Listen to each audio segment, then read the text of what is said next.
Hello, and welcome to episode 1 of Frightening Fridays.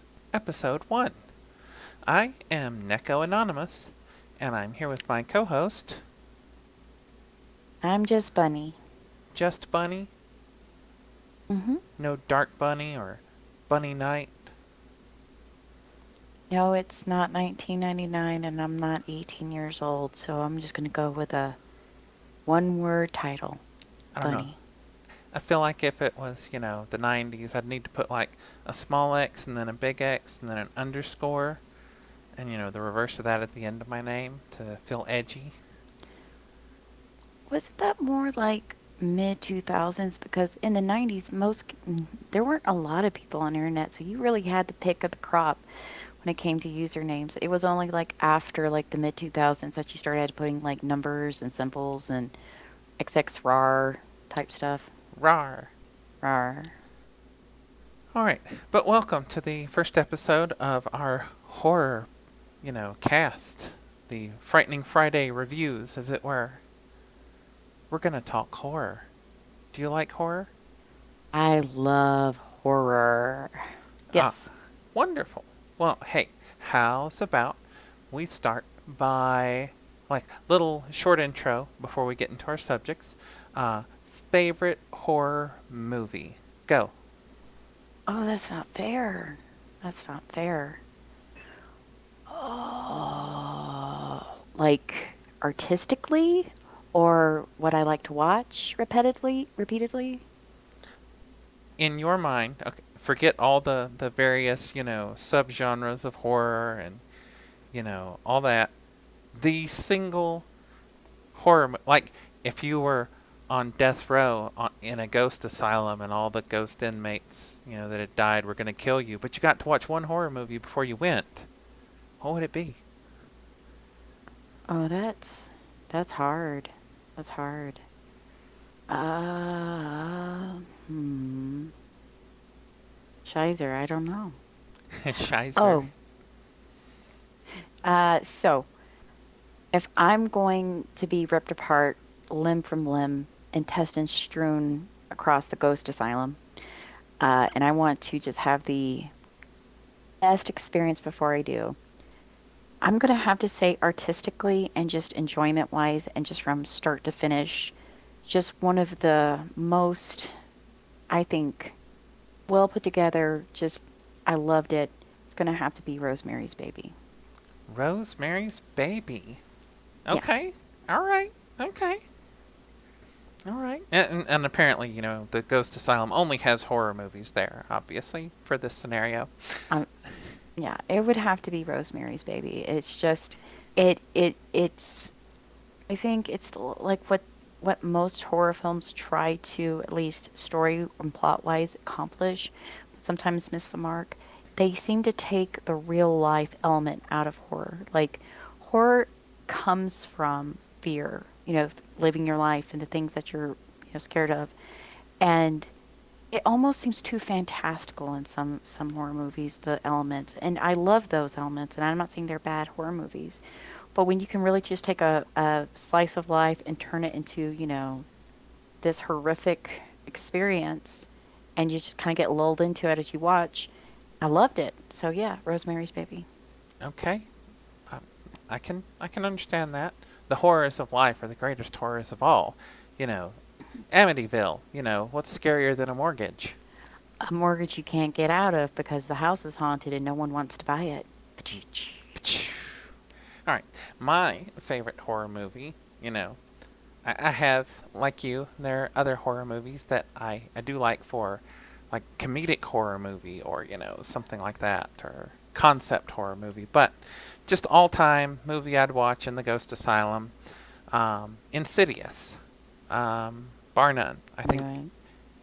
Insidious is, without a doubt, my favorite horror movie. At this moment, maybe that changes as time goes on, but I really do enjoy it. Like, I watched it in the theater, which is, I think, where you need to watch most horror movies after the, horror of real life happenings gets on its way.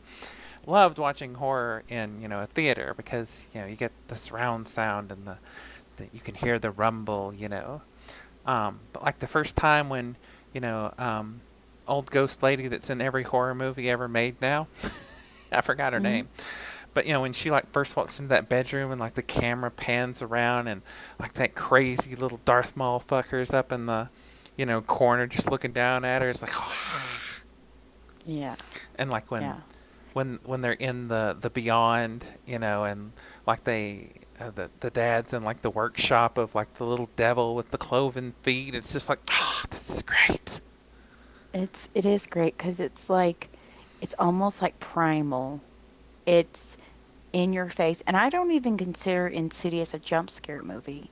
You know, it's not like I mean there are jump scares and I'm not saying that, but I don't think it relies on it for the horror value. Where I feel where it can't be like we were talking about one time how you can't rewatch Insidious too much or it kind of loses the power is because it's a subtle creeping into the story from like just the get-go, like it's just creeping horror and it gets closer and closer and reveals itself more and more. Mm-hmm.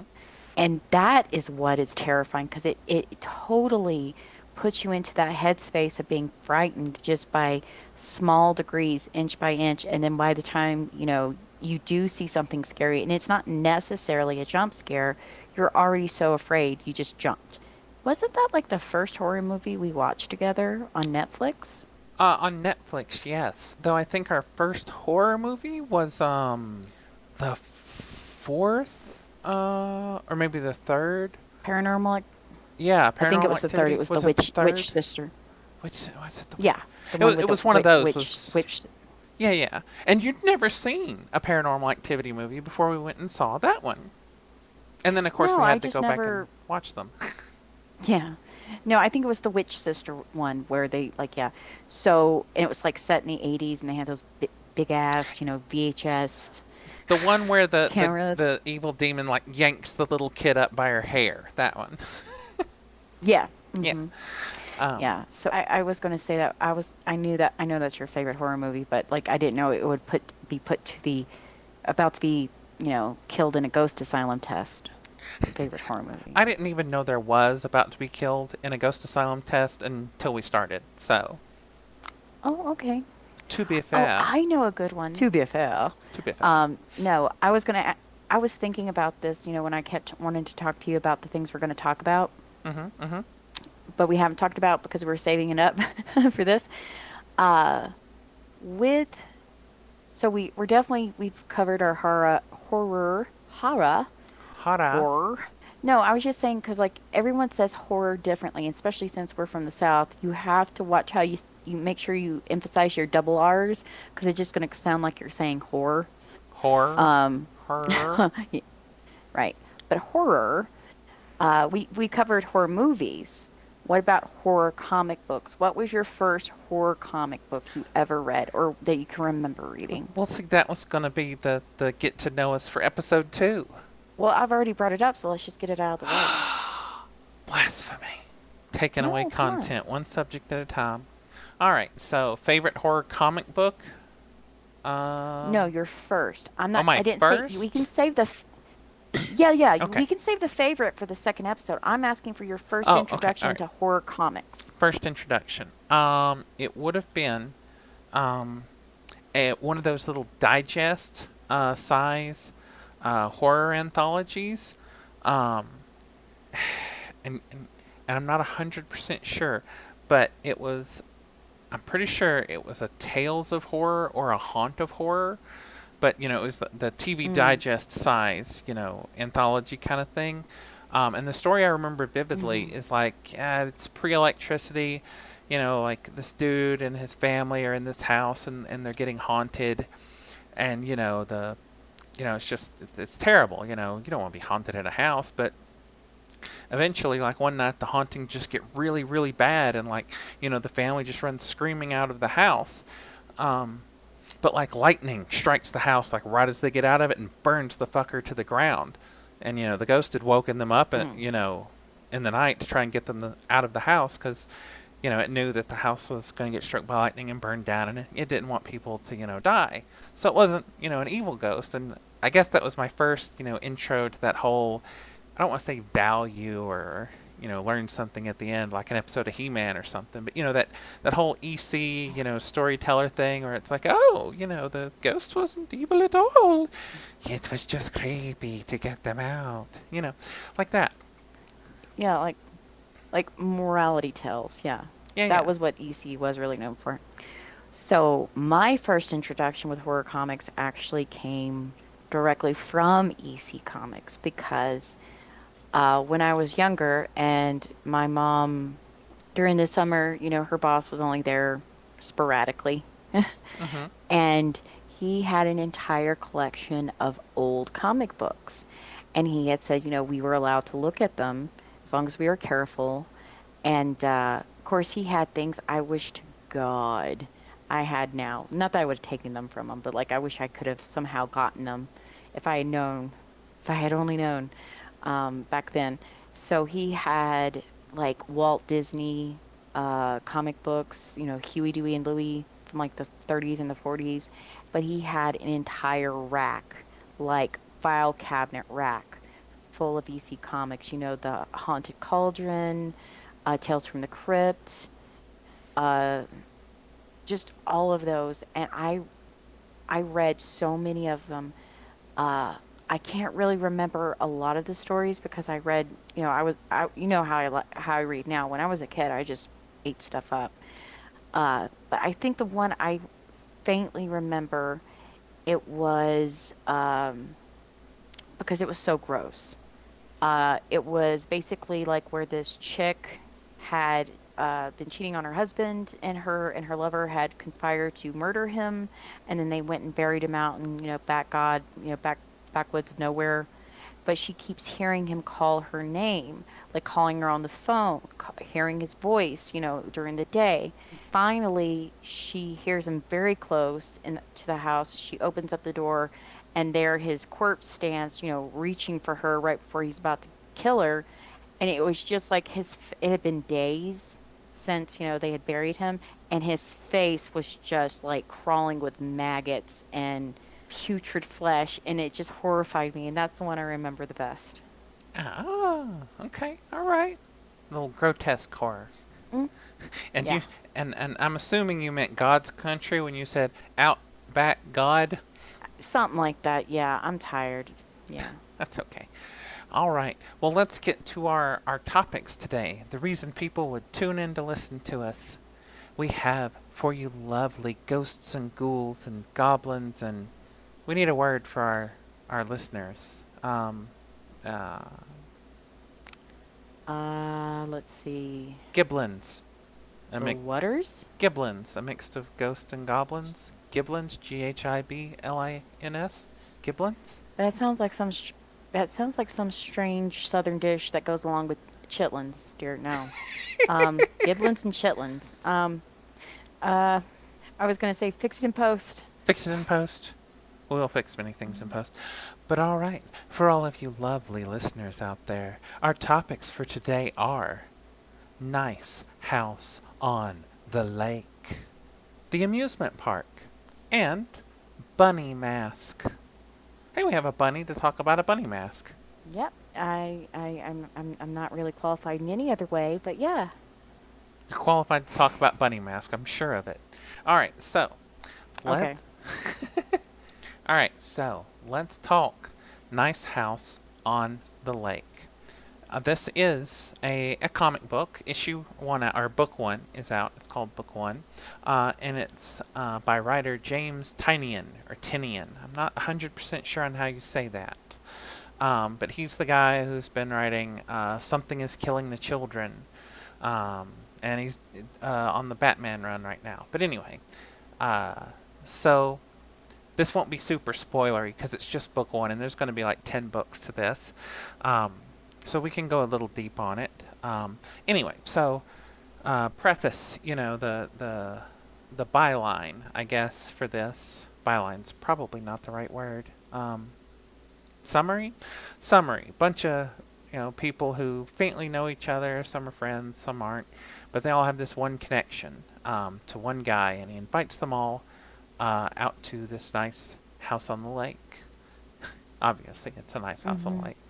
And things go bad. That's your setup. That's your premise. But it gets so much deeper. And this is one of my favorite horror comics. Gosh, if it can finish strong, this may be one of my favorite of all time. But it's definitely my favorite of this year so far. Um, at least starting out. So, we meet all these people. We have a little intro to some of them. Um, in the beginning of this book, we're introduced to a character and like the world's on fire, like outside of these steps that they're sitting on, and you're looking at them and you're like, oh, they've been through some stuff. Got like a spear and like they're covering up one of their eyes. Their nose has been busted. They look like not quite Mad Max, but you get the feel. And they start telling you this story, so things are gonna go wrong. I mean, it's a horror book, so obviously things are gonna go wrong. Um, and these people that know each other start enjoying this house that just seems far too good to be real. Essentially, there's like a theater in it. There's steaks, beers, alcohol, room enough for everyone. It looks like some rich guy's, getaway pad, Iron Man's getaway pad out in the woods. And as like the night progresses, they're down at the pool, they're having fun, and like, one of them's super antisocial, so they're scrolling through their phone, and social media is going crazy, like it's the end of the world, like the president's dead, people are just dying from like viruses and stuff, just super horrible bad. It's not specific what the thing is that's going on, but bad things are happening, and like the world's ending. So everybody goes in, watches TV, and the host that brought them all there is like, well, you can't leave, you can't go find your loved ones. You're the ones that I decided to save, and you get to live here at this nice house on the lake. I don't know. To me, it's just it's a super good setup. I don't want to. I mean, we can get some deep into it, but the the guy that they all know, apparently the bond he shares with all of them is he like asks them, like the main character you meet, they met at a party some years back, and a conversation they've been having over the years is, well, how do you think the world's going to end? What ideas do you have for how the world's going to end? And like when she realizes, oh God, she says, you picked. Like, the guy that had brought them all there to the house had picked how the world ends. Um, and, it's hinted that, like, his people are, Mm. killing everyone. And, he decided to save them.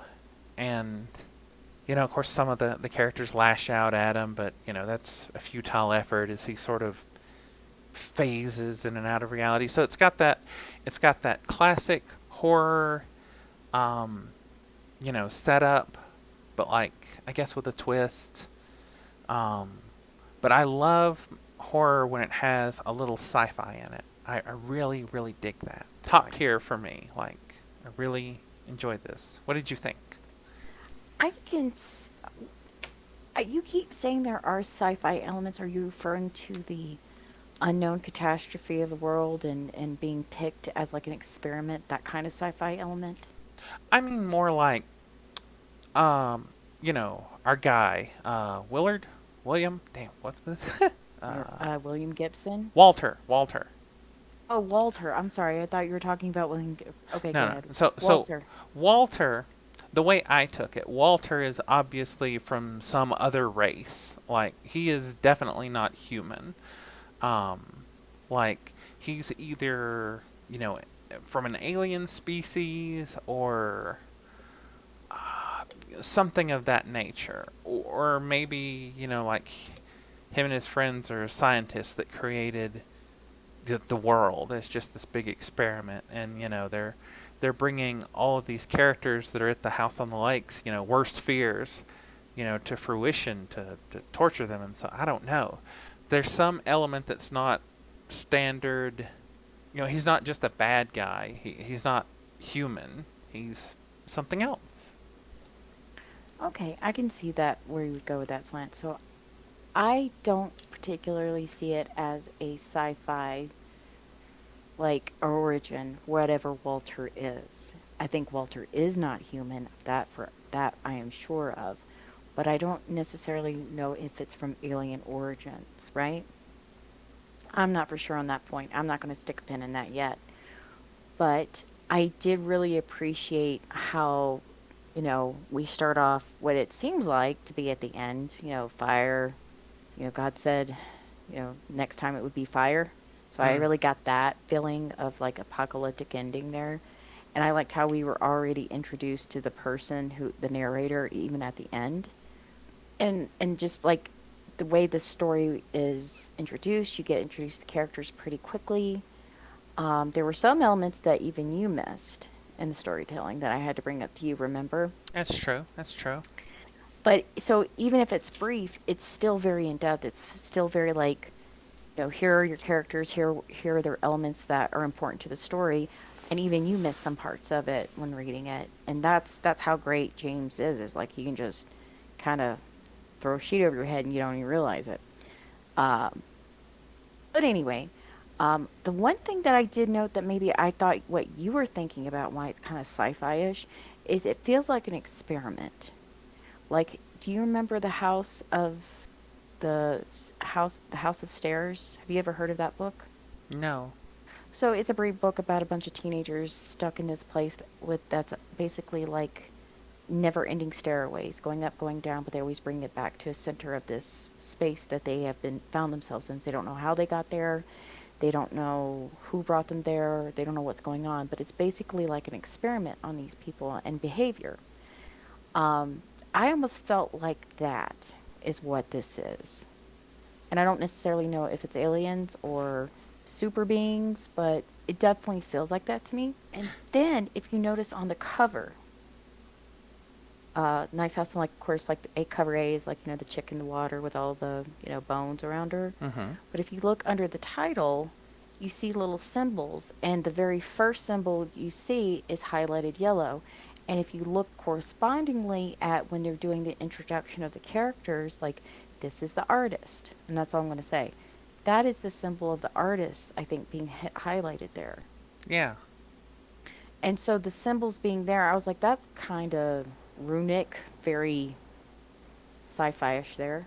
But I'm intrigued. I want to see where it goes. If I'm not critiquing, this is a preference, not a critique. As far as violence gets going, I I would have preferred it in a different, well, issue or not right in your face because it felt like we didn't even get to know these characters yet and we already got violence, right? So that's my only thing is that it was a little early for me in the story because I was kind of getting settled in and I wanted to know more about the situation, but that's not my job. I'm not the writer.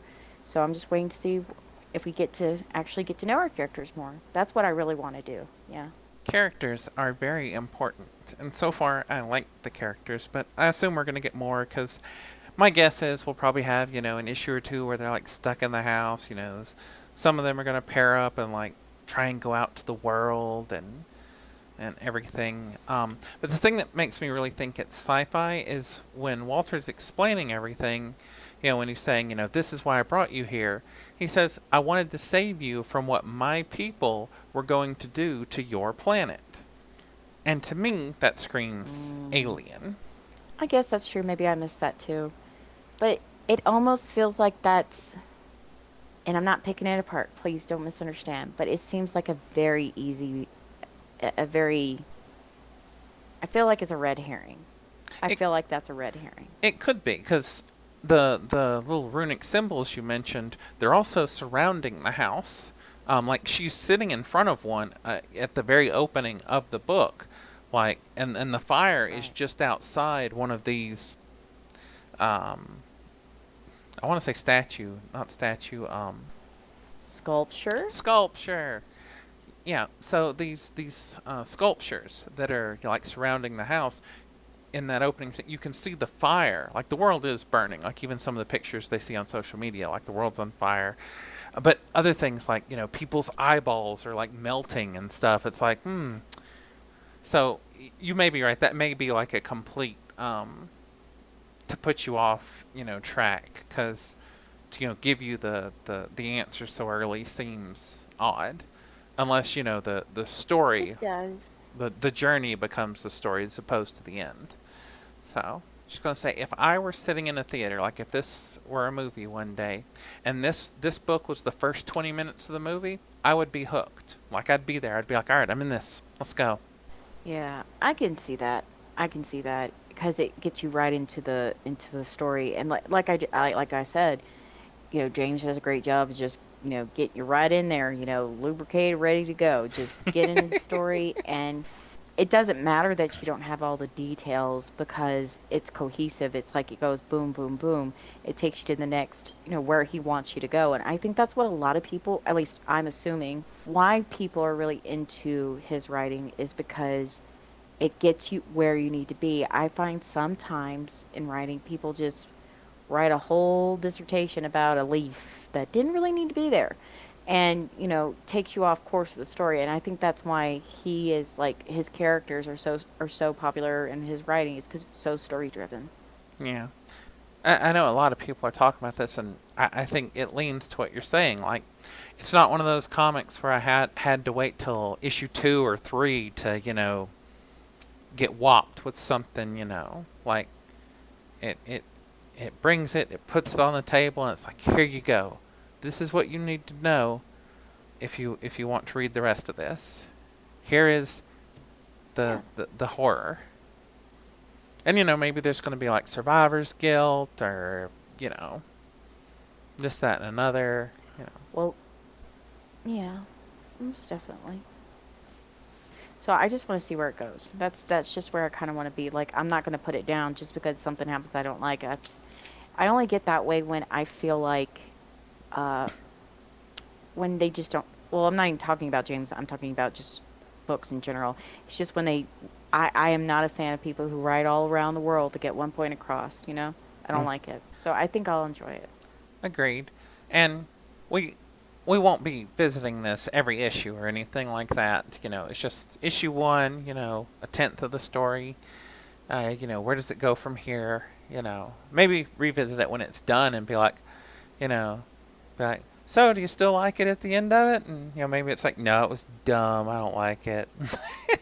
If I don't enjoy something, that doesn't make it inferior or bad. That just means it wasn't my cup of tea. Yeah. Yep.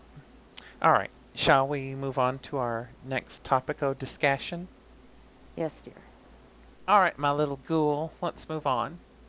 So, our next topic is The Amusement Park by George A. Romero. Yes, that one of zombie fame. So, this is a recovered, restored movie, initially put out in the 70s and then, lost until print was found, and re released on Shudder. Would you like to give the synopsis for this one? Sure, and I got a little details on the original production and why it went undiscovered. Um, so apparently, this film was the only work for hire movie Romero ever did. Like, he was contacted, hired by another group to, produce this film, but this is the only one he ever did in his entire lifetime. Oh, Uh, yeah. So this was the only one, and it was, you know, commissioned by the Lutheran Society as an educational film against uh, abuse, basically, elder abuse and ageism. And he produced it and he delivered it to them, but they refused to release it due to how disturbing it was. So that's why it got lost. oh. You see, that makes some sense because the whole, white room, endless, cycle thing, that doesn't seem very Lutheran to me. Yeah, it was just they asked for something, George delivered, and oh, and boy did he deliver it. It was way too out there for them. So that's actually what happened. But yeah, so this film was produced as for the Lutheran Society, and it was meant to be a educational film to highlight elder abuse and the struggles and the issues elderly people faced back in the 70s. What really impressed me was that even before the film begins, one of the main actors just has like a conversation with you face to face about what this is about and how, where it's coming from. But it's a real the allegory is strong with this one. It was all very, very symbolic, and I think that was a good choice. Like if you were going to hire someone to scare people to make people feel something about elder abuse, George Romero was like number one because like his whole you know I feel like his whole catalog is about, the differences in between, people in society and how we treat them. I mean, that's exactly what Night of the Living Dead was, right? Oh yeah, I mean, and I told you this, as we finished watching, I was like, this is like trademark Romero commentary on society, like It, yeah. with this horror, twist of the the white room, the endless cycle. Like, don't go out there. There's nothing out there. Well, fuck you. I'm gonna do what I want, and I'll see for myself. And you know, it was Right. not a classic horror movie by any sense, but given the direction of tackling elder abuse and how shitty society is and whatnot. This is exactly what I would picture if you'd said, "Oh yeah, let's take some church and some Romero and put them together." And this is exactly what I Well, would think would come out. I don't think I really do believe they really didn't appreciate some of his comments on organized religion throughout that film. Oh, I mean, like for real. Like I mean, like just like the one that I'm not going to give too much away. I don't want to spoil it, but there's like this uh, visual on screen, and like people are being transported around and whatnot, and being delivered to a drop off spot, and like there's this huge crate that needs to be moved, and no one's helping the person with the crate. But you've got two priests carrying a Bible that's only about like a foot by foot with two hands, like it's the heaviest thing in the world. I'm just like, it's almost it's what's the it's more than satire. It's just ludicrous. Like that just screams like woo. Um, so I believe that's also another reason why, or when they put the oh no, I'm not going to give too much away, but yeah, you look for the comment on religion there, and I don't think the Lutherans appreciate that very much. But it did make me feel something. It's very heavy-handed with the symbolism, but even that really doesn't even matter to me because the acting was so good, and just the way it was edited, and it was a little, it's a little dated, and it does look like that, but I still felt something at the end, and I felt bad. I got a question for you because this doesn't take away from the movie because it starts in this area, right? hmm What do you think the White Room is? And what is the amusement park? I guess I was thinking that the White Room was the safe place, like home or like with I don't know how else to describe it other than a safe place, and that safe place I think would be something different for everyone. So it's represented with a white room. It could be like a family home where you're surrounded by loved ones, but go outside and you're fucked. Nobody's gonna help you outside of this place. Mm-hmm. Um, yeah. What about you? What'd you think the white room was? I don't know if I should say because I think it well, I don't think it'll take away because again, this is all done in the first 3 minutes of the film. So we close in on the main character, looking disheveled, beaten up, bloody, looking despondent, and then we see the same actor, same exact actor, but he's coming up to, he's coming towards the door next to the beat up version of himself, and he looks clean and shiny and new, and he's very nice, he's very bright and bubbly, and he's like, "Hey, how are you doing?" And he can't, going from there, he goes outside the white room and he goes into the quote unquote amusement park. So for me, since we already know at the beginning of the film it's this. I don't think it's a specific person. I think it's meant to resent, from the great playwright Everyman, right? Okay. Mm-hmm. He's Everyman. He doesn't represent an actual person. He just represent the Everyman character. And for me, it's even the White Room is allegory for heaven. So he's bright, scrubbed up, and he's dressed in all white, which I feel is symbolic for innocence, for purity, for a new beginning, a new soul. So he goes out, even though he asks the actor themselves were elderly. I don't think that really matters. I think what it means is that's a brand new soul going out into the world, and the amusement park does what it does, and you'll see what happens. But yeah, I think the White Room is allegory for like a new soul going off into the world. Okay. All right. I know you don't want to spoil too much, but on the subject of the whole religious thing, and this movie's Mm. very heavy-handed. It's not like you're going to miss too much watching it. It drives it home. Pretty hard. I think. I thought less about where they're carrying the big thing, and two dudes are carrying like the Bible or whatever. When the soul, I guess we're gonna call it that, when they leave, Evan in the heaven or the White Room or whatever we're calling it, when they leave, and they start getting into some trouble, they turn to not it's the church obviously, but to the two that were carrying the Bible for help, and as he goes, they close. It's not Yeah. there for him. You know, like I said, it's not. You're not gonna have to dig deep for the meaning. It's like, oh, when you really need something, they're not gonna fucking be there for you. You know, that is horrible. Especially if like a person like Right. spends their life in church. Every Sunday. Tithes, and when they really need something, nah. I did wonder if the tickets like meant something or stood for something, because that I was kind of like, I don't really get where we're going with this.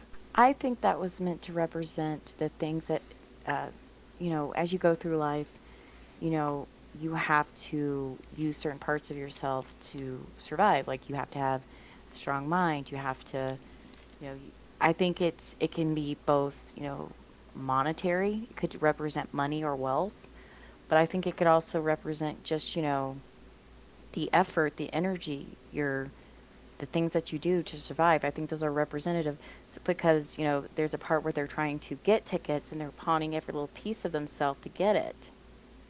Yeah. Um, I don't think it necessarily means like money, but I think it means something about riches, like, help, resources, just like what, the opening part of the movie talks about how differences in culture and differences in economic background can separate people and limit them. So I think that's referring to that, like the economic divide, but not necessarily money.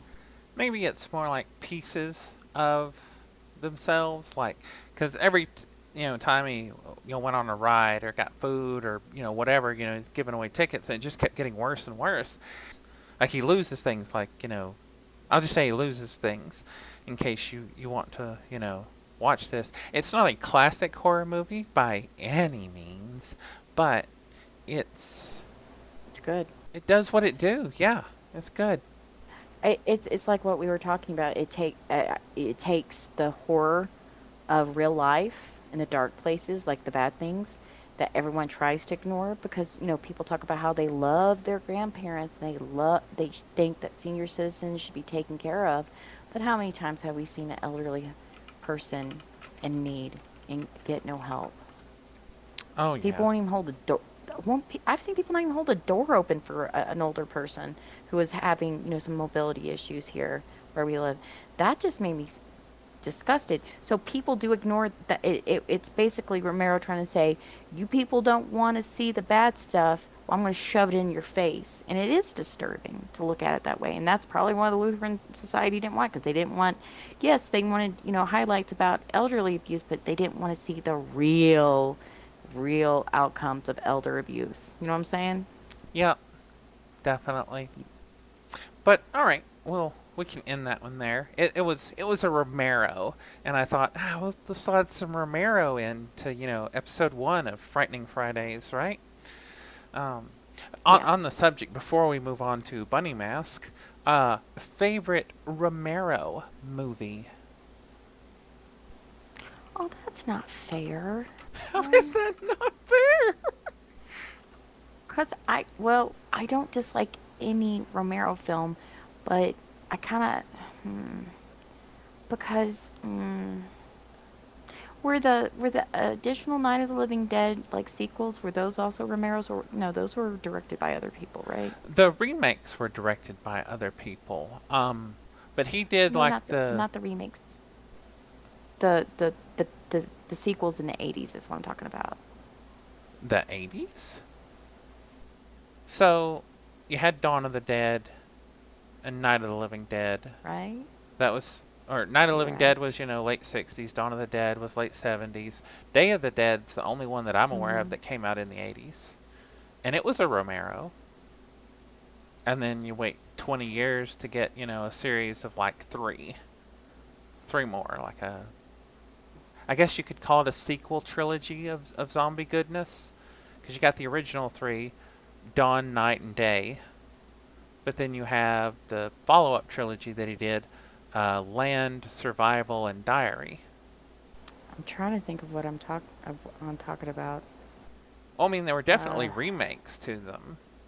Um, the guy that just did Army of the Dead, Snyder, the Snyder Cut, he did like a remake to Dawn of the Dead. Like that was one of his first big things. Was like oh, I remember now what I'm thinking of. Okay, so the Return of the Living Dead movies. oh, The Return, that's the ones I was thinking about. One, two, and three. Like one and two, I'm good with. The third one, yeah, but okay. anyway, yeah, Those they aren't weren't. They were not. They were not Yeah, those aren't him. Romero's. Okay. The holy septology is Dawn, Night, Day, Land, Survival, and Diary. Those are the So I'm gonna Romeros. say Oh, plus the no. I'm gonna Crazies. have Don't to say forget the the Crazies. Crazies. Yeah. No, I'm gonna have to say it's probably the original Night of the Living Dead is still my favorite Romero. The OG 1968 Romero. Right, and it's not because it's superior to his other work. His other work is still, I'm a Romero fan. I just feel like it just encapsulated something that just just the message, just comparing using horror as a medium to display the inequalities between, people in society. I just loved it. And I just think it's just I hate to use the word seminal, but yeah, seminal. Like it's just yeah, I mean, if you're original gonna Night of the Living use, Dead. I got you. If you're gonna use seminal, I believe that is one of its appropriate uses. Yeah. But Yeah, yeah, I did like I got you. I understand.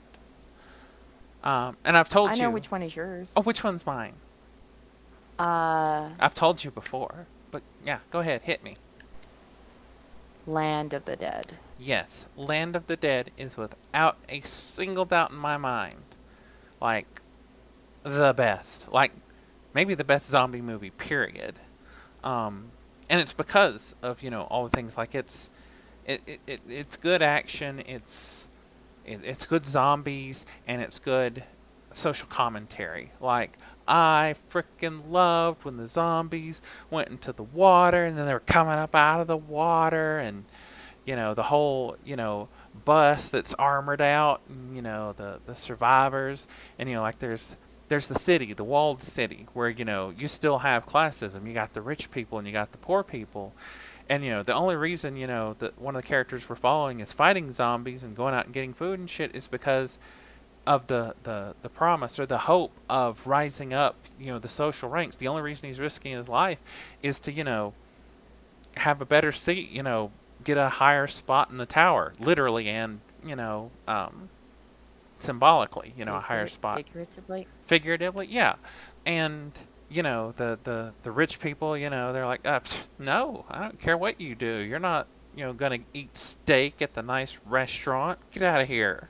And so maybe the wall around the city starts failing because he tried to operate within the system, and the system fucked him, even though he tried. He was a good little, he played by the rules, and he still got screwed. So he's like, you know what? Maybe this wall lets some zombies in. I see zombies coming up out of the frickin' river heading towards us. It looks really cool. Maybe they can come in. And the whole thing, like the first time you go into this tower, in a cage you see a bird, and birds are one of the first things to like die out in the whole Romero world. You know, birds were gone, so you see a bird and you're like, oh, these rich assholes, they even have a bird, and it's fucking rich assholes got a bird. But like when everything starts going to hell and the zombies are coming in, they're walking by the bird, and you get close to the bird, and it's just like this automaton, and it's an animatronic bird, and it's like, oh, they just wanted to feel like they had something. They don't really got nothing. They've got the same thing you and I've got, jack Yeah. and shit. And then it all goes to, it's fantastic. Like, it was the epitome to me of everything that had led up to it. Um, I do like Night way better than like Survival and Diary, which Survival and Diary aren't bad. It's just that was that whole handy cam thing, and I was like, "Aw, don't do that, Oh, Romero. yeah. Don't do that." I mean, they're still pretty good, but you I was just going to say everyone has their taste, and that is fine. Sure, go ahead. know. So, Bunny Mask. Yes. So Bunny Mask, and we have a resident expert Bunny, but Bunny Mask. Also, first issue out, written by Paul Tobin. Um, so this is a weird one to me, and I guess we should preface this Mm-hmm. with of the two things we read, our horror comic consumption, you liked Bunny Mask more than House, and I liked House better than Bunny. Um, I guess I felt the story was a little jarring because it opens with the Slow your roll. Slow your roll, Fizzy Roll. what? I was just saying, let's walk that back. Not liked it better. I preferred Bunny Mask. You preferred. I don't think when you say like, I feel like it's like I don't like Nice House on the Lake, and I do. I prefer Bunny Mask. Well, I didn't say liked one and didn't like one. I said liked more. Okay. Sorry. Go ahead. I didn't mean to slow your roll. Go ahead. You slowed my roll to a stop. All right, so there's this weird girl in a cave, and she wears a bunny. And okay, no, it starts out with you know a little bit of body horror, right up front, just smacks you with it. This girl sitting there smiling like in a chair, and dad comes over and it's like, oh, we gotta do this. Just chisels away at her teeth, and it's like, what are you doing? You know. But yeah, then the weird stuff comes. Like CPS, Child Protective Services peeps come Right. over and straight up murders one, and the dad puts the other one to work in this mine where his daughter's working with her weird chiseled teeth, and he's talking about some weird person, I guess, the snitch, and he's singing a song about the snitch, like Snitch. snitch, yeah, like the snitch is apparently giving him a song. We don't know if he's uh, psychotic Mentally, or if he's mentally ill. yeah mentally ill, or if he's actually hearing it and maybe he's just trying to do the thing that somebody's telling him. Maybe he's not crazy, maybe he is. But they get down there, and the guy is like, we got to get you out of here, little girl. So the guy's trying to get her to go away, but she won't, because that's what daddy, or the snitch, needs her to be doing, is digging this hole. Eventually, the girl, doesn't come, I guess because now that he's digging, the snitch needs her to do something else. It's not really explained why the girl isn't there anymore, but she's not. But the guy keeps, digging, and eventually he breaks into like this cavern. Um, and he's, initially he's like, gosh, maybe I can get out of here. And as he's going through the cave, he sees like these like carvings, and I'm pretty sure he sees like bunnies on the wall. Like Yeah, cave paintings of bunnies. yeah, like cave paintings of bunnies, and then the crazy dad, is like, oh, crap, does the snitch talk to you too? And the guy's just freaking out because the crazy dad shot him. Um, yada yada yada. I'm going to yada yada yada a few things here. George Costanza would be proud. Um, there's something in the cave, like it looks like a girl wearing this weird bunny mask. Roll credits. Um, and she like dashes around the cave, and she's like asking, Sickness? yeah, is there sickness? Sickness? Heal the Kill the sickness? sickness? Yeah. And, she kills the crazy guy that's talking to the snitch, and, crazy guy dies. And the guy that's been shot, he's like, oh crap, I need to, like, get out of here. But, he can't move so well because he's been shot.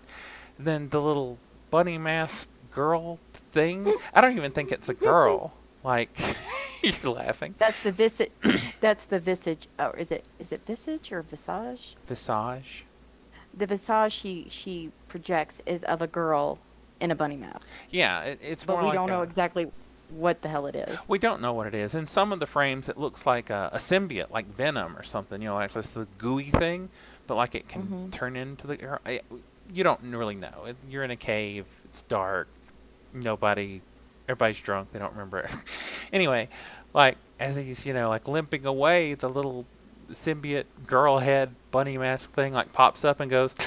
Make the sound effect. You make the sound effect. Just licks his bullet wound, just Yeah. and then And then he phases out of existence, I think. It's unsure. But yeah, she licks the wounds, and the next thing you know, he's being, like taken on a stretcher. And he's like, oh God, what happened? What's wrong with my leg? And they're like, that's where he got shot. And, the like sheriff and the ER person, the nurse or emergency person, they're like, what's wrong with your leg? Your legs are fine. And sure enough, they are. And then we get the time jump. And I'm just not a fan of the time jump in my horror. But we get a time jump. And, some years later, I guess Tyler is his name. Tyler, yeah. Tyler, a ex CPS worker turned cave digger turned bullet wound haver being licked by some strange bunny mask. Yeah. Yeah. And he runs across a art exhibit that has this weird figure, the girl bunny mask thing being displayed, in like an art gallery, and the art's by B Good, BEE, like a bumblebee. And that was the name of the little girl, which, he's like, oh shit, what's going on? And he goes in and, looks at all this artwork of the bunny mask girl, and he's real confused. And then someone wearing a shirt that literally says, I'm the artist, comes up to him, and he's like, what's going on here? I've seen this before. And the girl's like, oh crap, it's you. And he's like, you're B? And he's like, I thought you were dead. And she's like, oh shit, I can't believe you're here. And it's very. Oh, go ahead. Note, she doesn't say what happened to her. She does not say what happened to her. We know she wasn't there when the cave or the cavern was discovered, but we don't know what happened to her. And I think we should stop it there. Should stop it there? Okay. Yeah, because if you keep going, I think you're going to give too much away. You could be right. Yeah, all right, we can stop there. Investigations and weird stuff happens from there, but it's not bad. But I don't know, it's not my cup of tea, I guess. So now, let's address the bunny mask in the room.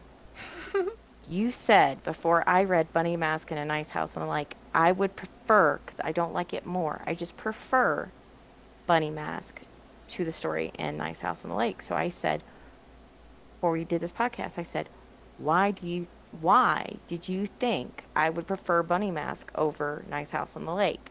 And and then I was like, no, let's talk about it now. So tell me now, why did you think I would like it more or prefer it more? Okay, so see, this is a correct statement. I did assess, after reading both, that you would like Bunny Mask better than The Nice House on the Lake. Because, I've noticed over time, sci fi elements are not your cup of tea in horror. You don't like to mix those genres because you don't really dig psychological thrillers. They don't do it, you know? That's not true. I like psychological thrillers. I don't like heavy science in my horror. I like the primal stuff. Exactly. With the exception with the exception of Alien. Well, Alien's like super gothic horror, though, you know? Even though it's in space, it could easily be like some, like gothic wooden town in the 1800s, just a place with a lot of high I purchase for an guess. alien to hide. I guess most of probably what it is that sci-fi is kind of dry to me for me the way it's. But I do like science fiction, just not with my horror. Exactly. But I don't even think Nice House on Lake is going to be sci-fi though. I don't. I'm calling sci-fi. I Anyway, to further expand, that was just point A. My finger, I'm just holding up this one. Now, point two, okay. you like a mystery. Like you want an unraveling. You want to look at the clues. You want to take in the weird imagery. Um, you like a mystery in your horror. And you don't mind time jumping as long as it serves a purpose. Um, Yeah. yeah, that's like your bag, and it's we don't know if it's mystical per se, but some of the stuff you see in the cave that we're not going to talk about leads you to think, you know, maybe not ritualistic, but very old. Um, Yeah, so you're right on both points. Are there more points? um, I mean, can I say there's an altar down there of some variety? Yeah. Okay, so there's like this weird altar with mouths, maybe. You don't really know what it is, but it just has that creepy, semi-religious, semi-old creature that's been there forever, haunting just below the surface vibe. Like this was, below this crazy guy's house that was hearing the snitch. I feel like that sort of ritualistic, cannibalistic, old god weird thing is like right up your vibey alley. You would be correct, man. But I'm going to tell you one thing that I actually like. So here's the thing. I don't know yet, and not going to give it away because it really isn't revealed anyway in the first issue. I don't know how crazy it's going to get. And I like that. I want to be surprised. I don't like formulaic, plot devices that I can guess ahead of time that just kind of like you can use those if you're creative with it. I don't prefer them. But with when when he was trying to limp away in the cave and the little, black, inky, venom type puddle comes up and it forms her little head and it goes. I was like, this is gonna be off the chain bonkers, and I'm just going to be so happy with it. So I'm already on board.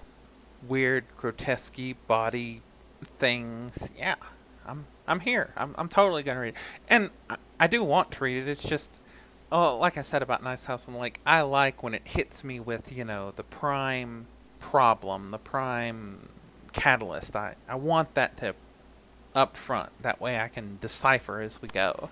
Yeah, but yeah. So I think it's good to highlight differences and preferences. I don't like using that word like because it sounds like I don't like it. I do. I like both stories, but you're right. Both stories have more of a pull for what type of horror you like.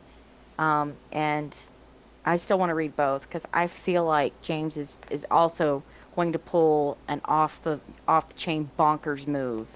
Maybe we'll jump back like once it's finished and give you the hard take, so you can just buy a volume and read it all at once. But all right, thank you Yeah. everyone for like joining us today. We went far longer than we actually thought we would doing this. we were worried we weren't going to go 30 minutes. And I was like, well, we can talk about Slacks, which is a horror movie about an evil pair of pants. Actually, I'll leave it at that. It's not actually evil, but it's evil. Anyway, It does evil. It appears to be evil. it appears to be evil. Anyway, we didn't get to that, so excellent. But yes, please join us next time. Like and subscribe and all that good stuff. And if you would like to hear some original horror audio, head over to Frightening Frequencies YouTube channel. There's not a lot there. There's about 5 or 6 stories up, but you can listen to our original horror at Frightening Frequencies. Good plug. Good plug. Got a plug, We're like the sister channel to Frightening Frequencies.